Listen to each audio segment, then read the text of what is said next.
దేవునికి స్తోత్రము కలుగునుగాక. ఆమేన్. ఈ ఉదయకాల శుభములు మీకు తెలియజేయుచున్నది రెవరెండ్ కె శ్యాంబాబు. ఈ దినము కొరకు దేవుని వాక్యము.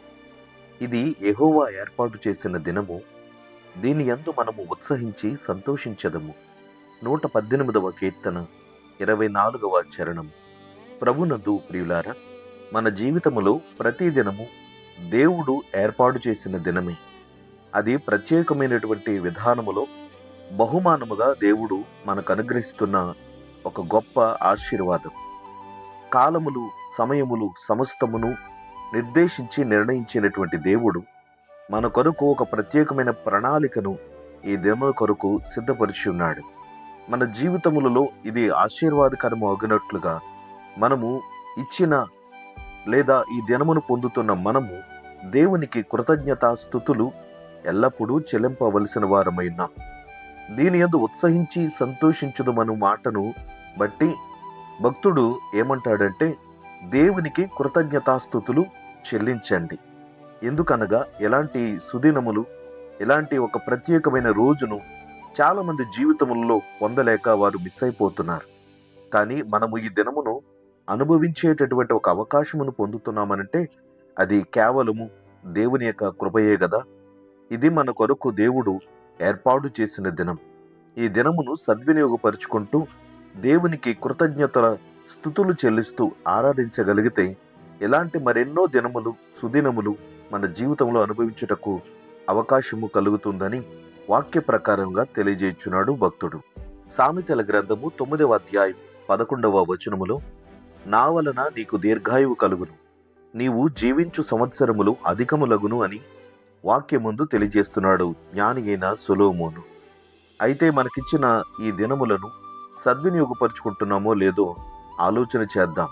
చాలా మందికి దేవుడు ఆయుష్ను, ఆరోగ్యాన్నిస్తే దానిని సద్వినియోగపరుచుకునే తీరు తెలియక కొంతమంది ఈ లోక సంబంధమైన జీవన విధానములు, ఏమి తిందుమా, ఏమి త్రాగుదుమా, ఏమి ధరించుకుందామా అని ఎలాంటి ఆలోచనలతో సమయాన్ని వృధాపరుచుకుంటున్నారు. కొన్ని సందర్భాలలో దేవుడు మంచి ఆయుష్, ఆరోగ్యమును ఇచ్చినా కూడా దానిని సరైన విధానములో సద్వినియోగపరుచుకోవడం చేత మరి మనము దేవునికి కృతజ్ఞత కలిగిన వారమవుతాం. అయితే పరిశుద్ధ లేఖనములో ఎఫెసీ పత్రిక 5వ అధ్యాయము 15-16 వచనముల్లో, దినములు చెడ్డవి గనుక మీరు సమయమును పోనీయక సద్వినియోగము చేసుకొనుచు అజ్ఞానుల వలె గాక జ్ఞానుల వలె నడుచుకున్నట్లు జాగ్రత్తగా చూచుకొనుడి అని. కాబట్టి దేవుడు మనకి ఇలాంటి అనేక దినములు ఇస్తాడు కదా అని ఇచ్చిన ఈ దినమును దుర్వినియోగపరుచుకొనవద్దు. దానిని సరైన రీతిలో నీవు వినియోగించుకొనగలిగితే రేపటి దినము కొరకు నీవు అర్హుడు అవుతావు. దేవుని సన్నిధిని ప్రతి దినము మనము లెక్క అప్పగించవలసిన వారమై ఉన్నాం. ఇది యెహోవా ఏర్పాటు చేసిన దినము కాబట్టి తిని త్రాగి ఇష్టానుసారంగా ప్రవర్తించడం కాదు. దీని యందు మనము దేవునికి కృతజ్ఞతాస్తుతులు చెల్లించి ఇలాంటి బ్రతుకు దినములు మా జీవితంలో మరెన్నో కలుగచేయి ప్రభువా, నీ కొరకు నేను జీవించి అనేక మందికి మేలుకరముగా మేము బ్రతుకుతామని ఓ తీర్మానం తీసుకుని ఈ దినమును ప్రారంభించి కొనసాగింపు చేద్దాం. దేవుడు మన బ్రతుకు దినములనుట ఆయన కృపాక్షేమములు వెంట వచ్చినట్లుగా ఆశీర్వదించునుగాక. ఆమేన్. ప్రార్థన. ప్రేమగల తండ్రి, ఘనమైన దేవా, నీకు స్తోత్రాలు. మీరు అనుగ్రహించిన ఈ నూతన ఉదయమును బట్టి కృతజ్ఞతలు ప్రభువా. ఈ దినమును చూడలేని వారు అనేక మంది ఉన్నారు నాయన. కాలగర్భంలో వారు కలిసిపోయారు నాయన. నీ సన్నిధానమున నేటి వరకు మేము సజీవులముగా ఉన్నామనంటే అది కేవలము నీ కృపయే ప్రభువా. ఇది మా కొరకు నువ్వు ఏర్పాటు చేసిన దినము.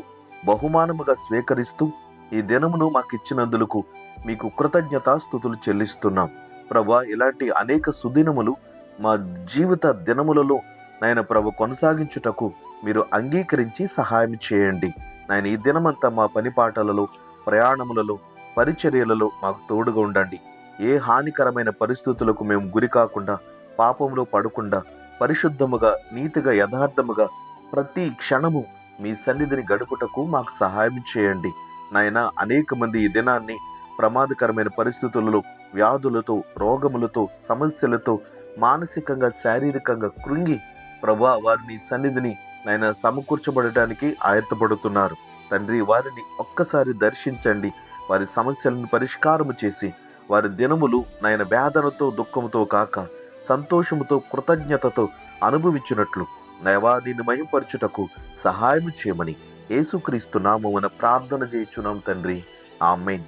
తండ్రి, కుమారుడు, పరిశుద్ధాత్మయను త్రియేక దేవుని దీవెన ఎల్లప్పుడూ మీకు తోడయుండునుగాక. ఆమేన్.